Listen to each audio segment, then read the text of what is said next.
Assalamualaikum warahmatullahi wabarakatuh. Selamat pagi, Shalom, Om Swastiastu, Namo Buddhaya, dan salam kebajikan.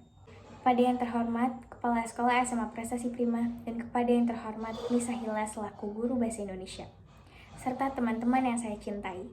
Pertama-tama saya ucapkan puji dan syukur atas kehadirat Tuhan Yang Maha Esa, karena atas seizin dan rahmatnya saya dapat berdiri di sini untuk menyampaikan mengenai bahayanya seks bebas terhadap remaja. Saya, Alia Faiza Cita Maharan Putri Dias, izin untuk menyampaikan pidato pada hari ini. Seperti yang kita ketahui, bahwasannya pada tumbuh kembang remaja harus sangat diperhatikan oleh para orang tua. Karena pada saat remaja memiliki rasa ingin tahu yang tinggi, sehingga dapat menghalalkan segala cara untuk mengetahui hal tersebut. Dengan rasa ingin tahu yang tinggi, hal tersebut justru dapat berpengaruh dengan aspek yang lebih intens, yaitu memasuki pergaulan bebas. Pergaulan bebas dapat dikelompokkan menjadi beberapa kelompok, salah satunya adalah seks bebas. Memang benar, jika kita berbicara mengenai seksualitas adalah bagian alami terhadap kehidupan manusia.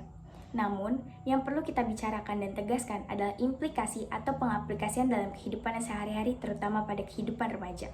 Hadirin yang terhormat, seperti yang sudah kita ketahui, bahwasannya seks bebas adalah kegiatan atau praktik seksualitas di luar pernikahan. Namun, beberapa beranggapan bahwasannya seks bebas adalah ekspresi pribadi dan kebebasan dalam berhubungan. Padahal, semestinya kita sebagai manusia dan sebagai seorang orang tua ataupun remaja harus memahami bahwasannya seks bebas memiliki konsekuensi yang sangat berat. Pertama-tama mari kita bahas dampak dari seks bebas dalam aspek kesehatan. Seks bebas dapat menyebabkan penyakit menular yang biasa kita sebut sebagai HIV dan AIDS.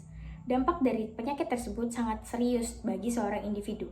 Penggunaan alat kontrasepsi sungguh sangat penting bagi kehidupan seksualitas. Namun, hal tersebut tidak dapat mengurangi resiko dengan adanya penyakit tersebut tidak tertular.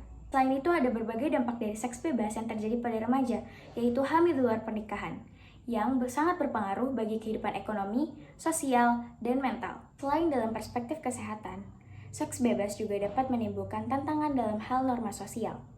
Karena kita hidup di dalam masyarakat Indonesia yang memiliki moralitas dan agama yang cukup tinggi. Maka dari itu, sebagai seorang masyarakat Indonesia, terkhususnya sebagai seorang remaja, kita perlu memikirkan dan mempertimbangkan mengenai tindakan kita yang akan mengubah persepsi sebuah masyarakat. Hadirin yang terhormat, jika kita membahas mengenai seksualitas dan seks bebas, hal tersebut merupakan hal yang cukup sensitif bagi beberapa orang. Namun, saya di sini berdiri sebagai seorang remaja dan menyuarakan bahwasannya seks bebas atau kegiatan seksualitas tentu saja melibatkan hubungan perasaan dan emosional yang cukup tinggi. Dan hal tersebut sangat berpengaruh bagi kehidupan kita sebagai seorang remaja, terutama pada kesehatan mental kita. Kita sebagai seorang remaja tentu saja harus memperhatikan hal-hal tersebut, karena hal tersebut dapat merusak masa depan kita.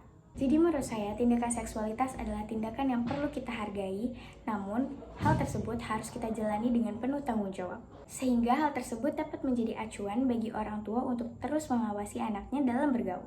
Dan hal tersebut juga dapat menjadi acuan bagi kita sebagai seorang remaja untuk mencari pergaulan yang sehat.